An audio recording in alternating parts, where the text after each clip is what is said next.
Hello my dear friends, कैसे हैं आप सभी। तो ये मेरा एक नया ही एक्सपीरियंस था जो मैं आपसे शेयर करूंगी। मेरे पास एक आंटी जी आए थे जो थोड़े से जैसे ओल्ड एज के थे और थोड़ा इनकी हेल्थ भी मुझे ज़्यादा ठीक नहीं लग रही थी। तो ये कहीं और जाते हैं हेयर कट के लिए। तो ये इनको वहाँ पता नहीं क्या हुआ, तो ये मेरे पास आए। इनको मैं यहाँ पे बात करूंगी फेथ की कि कभी कभी हमारे साथ ऐसा कुछ हो जाता है जिन पे हमें नहीं पता हम क्या रिएक्ट करें।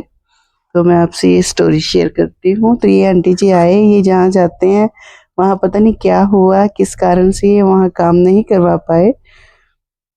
तो पहले तो जब ये मेरी चेयर पे बैठने से पहले इन्होंने काफ़ी इंक्वायरी की। तो मैंने इन्हें अपने बारे में बताया, थोड़ा काम का बताया, जिससे फिर चेयर पे बैठे। उसके बाद भी ये इतना डाउट में थे क्योंकि ये लेडीज के इन्हीं की प्रॉब्लम नहीं है, ये हम सभी की है। क्योंकि जहाँ पर हम एक बार काम करवा लेते हैं और वहाँ पर अगर हमारा काम अच्छा हो जाता है तो हमारा एक फेथ उससे जुड़ जाता है, जिसे हम जल्दी से बदलना नहीं चाहते। हम जब भी अ, उससे रिलेटेड कोई काम करवाना चाहते हैं तो जहाँ पर हमारा फेथ क्रिएट हो चुका है, जहाँ पर हमारी बॉन्डिंग अच्छी हो चुकी है, हम वहीं पर ही काम करवाना में फेथ करते हैं। तो इन आंटी जी के साथ भी यही प्रॉब्लम थी। प्रॉब्लम नहीं कह सकते, फेथ की बात है। इनके साथ भी यही बात थी कि ये मेरे पास फर्स्ट टाइम आए थे, तो इनको फेथ जो है बनाने में दिक्कत हो रही थी। तो मैंने थोड़ा सा अपने बारे में बताया, थोड़ा काम का बताया, तो ये चेयर पर बैठ गए। चेयर पर बैठने के बाद भी ये काम को ऐसे देख रहे थे जैसे मैं कोई ट्रायल दे रही हूँ और ये मेरी मैम है और जो मेरे काम को जज कर रही। और वो मुझे फीलिंग भी ऐसी ही आ रही थी क्योंकि मुझे होता है कि क्लाइंट अगर चेयर पे बैठा है तो वो खुश हो, बढ़िया से हम बातें करें और बातें करते करते काम हो, जिससे वो मेरे प्रति उन्हें थोड़ा सा अच्छी फीलिंग आए कि हाँ काम अच्छा हो रहा है। और मुझे भी क्लाइंट के फेस से ये लगना चाहिए कि हाँ वो इजीली मेरी चेयर पे बैठे हैं और मैं उनका काम फेथफुली तरीके से करूँ। तो यही था कि मगर आंटी जी का मुझे कुछ जल्दी से समझ में नहीं आया। और ये जो है डाउटफुल, इनका फेस से ही आपको दिख रहा होगा कि ये कितना डाउट में है। और बीच-बीच भी ये मुझे कह भी रही हैं ऐसे नहीं करना, इतना नहीं करना, ऐसे नहीं, थोड़े से ही काटना, ज़्यादा मत करना। तो मुझे थोड़ा तो फ़ील हो रहा था, पर हमें क्या है कि थोड़ा-सा पेशेंस बना के चलना चाहिए, क्योंकि हम हर बात को गुस्से से, या क्लाइंट जो है वो एक तरह से भगवान है, अगर वो हमारे तक पहुँचा है तो काम करवाने के लिए, तो हमें उसे as a God he treat करना चाहिए। हम उसे मिसबिहेव बिल्कुल नहीं कर सकते। अच्छे से उनको हमें ट्रीट करना चाहिए कि बाई चांस अगर उन्हें हमारा काम पसंद आता है तो कम से कम वो नेक्स्ट टाइम हमारे पास आने जैसे तो रहने चाहिए। तो इसी बेस पर मैंने उन्हें कुछ नहीं कहा, मैं चुपचाप जैसे वो कहते गए मैं वैसे ही काम करती गई। क्योंकि कभी-कभी ऐसे होता है कि हमें अपना ना सोच के क्लाइंट के अकॉर्डिंग काम करना पड़ता है, क्योंकि उनकी रिक्वायरमेंट है, उनकी नीड है, उनको जो चाहिए उनका पूरा हक है ये बताने का कि उन्हें क्या करवाना है, क्या नहीं, कैसे उन्हें क्या चाहिए। हमें उन्हीं के ही अकॉर्डिंग उनका वर्क करके देना चाहिए। यही हमारी एक सच्ची आर्ट है। यही हमारी आर्ट के प्रति जो है एक जो है विश्वास है कि क्लाइंट जो है एकदम हमारे से सैटिस्फाइड हो। तो मैं जितना हो सके क्लाइंट को एकदम जो है ईज़ी फ़ील कराने की कोशिश कर रही थी कि उन्हें बिल्कुल भी ऐसा ना लगे कि कहीं से उनका कुछ ज़्यादा या कम हो रहा है। मैं पहले तो बहुत डर-डर के इनका कट कर रही थी, धीरे-धीरे कम-कम हेयर ले रही थी ताकि एकदम से, क्योंकि लंबे बाल हैं तो हमारे पास और कुछ वेरिएशन करने के लिए है। अगर पहले हमने कुछ शॉर्ट कर दिए हैं तो हमारे पास उसके लिए कुछ ठीक करने के लिए बचेगा नहीं। तो इसलिए मैंने बहुत डर-डर के इनका बिल्कुल हल्का-हल्का जो है कट करने की कोशिश की कि बाई चांस अगर इन्हें कुछ और नीड हो तो मेरे पास इतने हेयर एटलीस्ट होने चाहिए जिनमें इनका डिज़ायर की जो है उसके अकॉर्डिंग इनका कट कर सकूँ, जो भी इनकी डिज़ायर है उसके अकॉर्डिंग कर सकूँ। तो फिर मैंने आंटी जी से जल्दी से पूछा, आंटी जी आपको कितना कैसे चाहिए? तो उन्होंने बोला बिल्कुल एकदम मिनिमम था मुझे, ज़्यादा कुछ नहीं, बिल्कुल हल्का-हल्का बस फिनिशिंग सी ही चाहिए, ज़्यादा मुझे प्रॉपर कट मुझे नहीं करवाना है। तो मैं कर रही थी, डरते-डरते इनका काम कर रही थी मैं,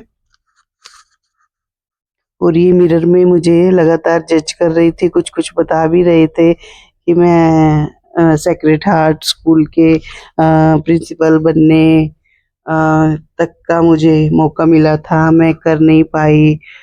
मुझे चांस इतना वो नहीं हो पाया मेरा। तो ऐसे वो धीरे-धीरे जब अपनी बातें शेयर करने लगे तो मुझे लगा कि हाँ, उनका फेथ जो है थोड़ा-थोड़ा जुड़ रहा है मेरे साथ, और अब वो शायद कुछ अच्छा फ़ील कर रहे हैं। तो मैं इनका एंड रिज़ल्ट नहीं दिखा पाई थी, क्योंकि तब तक के लिए इनको बहुत जल्दी हो गया था जाना। तो बस ये मैं एक्सपीरियंस शेयर करने के लिए ही इतनी सी वीडियो मैंने अ, जो है एडिट की थी, ताकि जो है कि कभी-कभी हमारे पास कैसा टाइम आ जाता है कि हमें पता ही नहीं चलता कि उसे कैसे मैनेज करना है। तो ऐसी सिचुएशंस में ही ये पेशेंस बना के रखना चाहिए, क्योंकि ये हमारे साथ ही नहीं है, हम लेडीज़ हैं इसलिए थोड़ा-सा ऐसे हो जाते हैं। क्योंकि ये जो भी बिजनेसमैन है, बिजनेस वूमेन है, जो भी घर से बाहर निकल कर काम करते हैं, उनको कभी ना कभी ऐसी सिचुएशंस को फेस करना ही पड़ता है। सिचुएशंस अलग-अलग हो सकती हैं, लेकिन पेशेंस हर सिचुएशन में एक जैसा ही बना के रखना पड़ता है, क्योंकि ये ज़रूरी नहीं है कि सब सेम ही प्रॉब्लम्स को फेस करते हैं, प्रॉब्लम्स अलग-अलग होती हैं। पर उन प्रॉब्लम्स को कैसे थोड़ा-सा लाइटली लेना है, कैसे अपने हौसले को बना के रखना है, ये दुनिया है, इसमें हमें कैसे मैनेज करके चलना है, ये बाहर निकलने से ही पता चलता है। तो अभी तक देखिए मैंने बिल्कुल हल्की-सी फिनिशिंग ही दी है, धीरे-धीरे इनका फ़ेथ मेरे प्रति क्रिएट हो रहा था।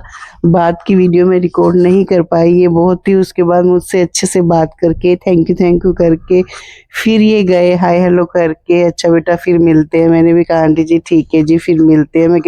मैंने आंटी जी को भी बोल दिया था डायरेक्ट, मैं कहा आंटी जी मैं समझ पा रही हूँ कि मैं भी अगर किसी एक के पास जा रही हूँ काम करवाने, तो नेक्स्ट टाइम अगर मैं किसी और के पास जाऊँगी तो मुझे भी ये फीलिंग होगी कि हाँ, पता नहीं यहाँ मेरा काम अच्छे से होगा या नहीं। मैं कहा आंटी जी आप मेरे पास आए हो ना, तो आपको एक बार फेथ करके तो चेयर पे बैठना ही पड़ेगा, उसके बाद ही जब आप काम करवाओगे तब आपको पता चलेगा, ऐसे मैं कुछ कर नहीं पाऊँगी। ये एक बार ऐसे भी हो चुका था कि ये जाने लगे थे, वो बोले कितने पैसे दूँ? मैं कहा नहीं आंटी जी मैं पैसे नहीं लूँगी, जब तक मैंने आपका काम सैटिस्फाइड नहीं किया तब तक मैं पैसे नहीं लूँगी। तो ऐसे कह के फिर ये बोले अच्छा बेटा तू कर, मैं एक बार करवा के देखती हूँ तेरे से। मैं कहा ठीक है आंटी जी कोई बात नहीं, करवाओ। फिर ये बैठे, इन्हें मेरा काम अच्छा लगा, फिर ये प्यार से ये करवाते रहे काम। तो ये जो सिचुएशंस होती है, अगर मैं उसी टाइम गुस्सा कर जाती, मुझे लगता है कि नहीं यार ऐसे कैसे, मेरे को तो अब 15-16 साल हो गए काम करते हुए, ऐसे कैसे कोई मेरे को बोल सकता है ये वो। ऐसे नहीं, कभी-कभी हमें सिचुएशंस को थोड़ा-सा स्वीटली, थोड़ा-सा कामली हैंडल करना पड़ता है।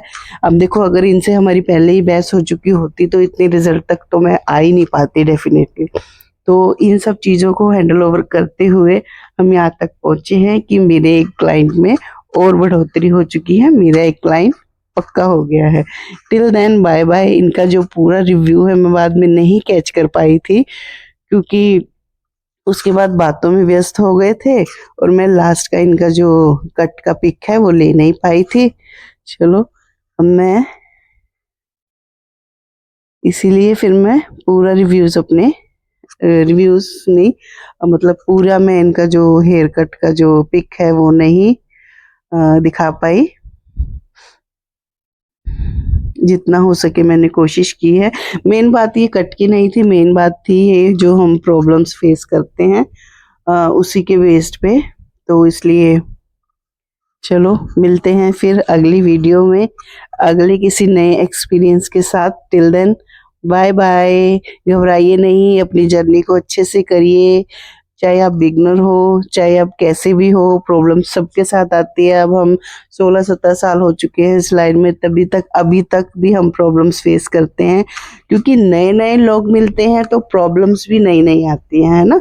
तो इससे घबराना नहीं है, अपनी जर्नी को मस्त हेल्दी जिएँ, अच्छा जीने दें और अपने काम को करते रहिए, अपने काम को परफेक्ट करते रहिए, लोगों से अच्छे से बिहेव कीजिए ताकि आपके क्लाइंट बढ़ते रहें। Till then bye bye.